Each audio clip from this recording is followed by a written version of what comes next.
नमस्कार माझ्या शेतकरी मित्रांनो, शेतकरी दादा यूट्यूब चॅनेलमध्ये आपले सर्वांचे पुन्हा एकदा स्वागत आहे। आज आपण बघणार आहे सोयाबीनचे बाजारभाव।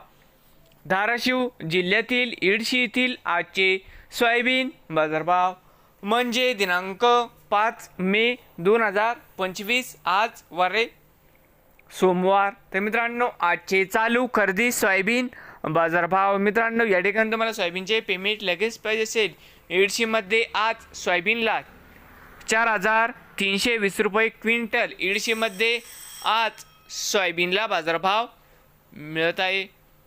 तर मित्रांनो, नवीन आले असाल तर शेतकरी दादा यूट्यूब चॅनेलला सबस्क्राईब करा रोज सोयाबीनचे व्हिडिओ बघण्यासाठी। धाराशिव जिल्ह्यातील तर मित्रांनो इडशी येथील हे होते आजचे सोयाबीन बाजारभाव। सोयाबीन दरामध्ये लवकरच होणार सुधारणा।